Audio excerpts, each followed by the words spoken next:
اورنگزیب عالمگیر رحمۃ اللہ علیہ ہیں ہندوستان کی سرزمین پر خواجہ غریب نواز کی بارگاہ میں جب پہنچتے ہیں آپ حاضری دینے کے لیے، تو آپ نے دیکھا ہے کہ ایک فقیر ہے جو اپنی آنکھوں کی روشنی کے لیے دعائیں مانگتا چلا جا رہا ہے اور خواجہ کی بارگاہ میں ہاتھ اٹھا کر دعا کر رہا ہے، یا خواجہ مجھے میری آنکھیں دے دیں۔ آنکھیں تو ہیں لیکن ان آنکھوں میں روشنی نہیں ہے۔ سنا ہے کہ خواجہ کے دربار سے کوئی خالی نہیں جاتا ہے، سنا ہے کہ آپ کے در سے کوئی خالی ہاتھ نہیں لوٹا ہے۔ آپ اللہ کے نیک اور برگزیدہ بندے ہیں، آپ اللہ کے دوست ہیں، آپ اللہ کے ولی ہیں۔ اس طرح سے وہ دعائیں کرتا چلا جا رہا تھا۔ حضرت اورنگزیب عالمگیر رحمۃ اللہ علیہ نے جب دیکھا ہے تو آپ نے پوچھا کتنے دنوں سے آنکھیں مانگ رہا ہے؟ انہوں نے کہا ایک دن سے 2 دن سے نہیں، نہ جانے کتنی سالوں سے میں آنکھوں میں اپنی روشنی کے لیے دعائیں کر رہا ہوں۔ خواجہ سب کو دے دیتا ہے لیکن میں اتنے سالوں سے دعا مانگ رہا ہوں اور میری دعا قبول نہیں ہو رہی ہے۔ اس نے کہا اتنا تو حضرت اورنگزیب عالمگیر رحمۃ اللہ علیہ نے کہا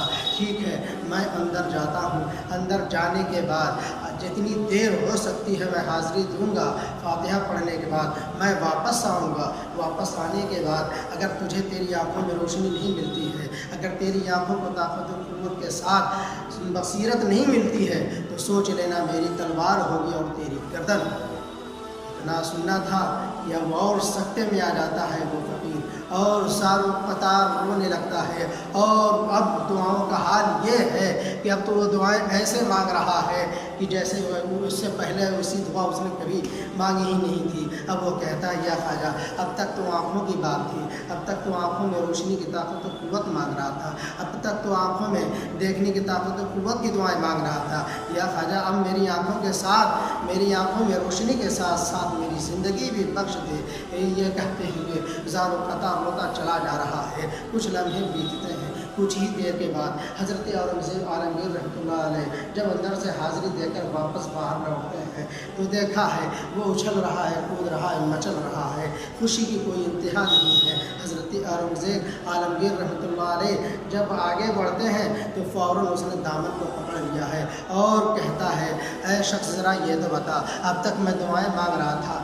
قبول نہیں ہو رہی تھی، آج تک اتنے سالوں سے دعائیں مانگ رہا تھا میری دعائیں قبول نہیں ہوئی، آج دعا قبول کیسے ہو گئی ہے؟ حضرت اورنگزیب رحمۃ اللہ علیہ فرماتے ہیں آج سے پہلے جو دعائیں تم مانگ رہا تھا وہ صرف تم زبان سے مانگ رہا تھا، لیکن جب میں نے تیری گردن کو تلوار سے اتارنے کی بات کی ہے تو وہی دعا جو تم زبان سے مانگ رہا تھا آج وہ دعا تم دل سے مانگ رہا ہے تو وہ دعا بارگاہ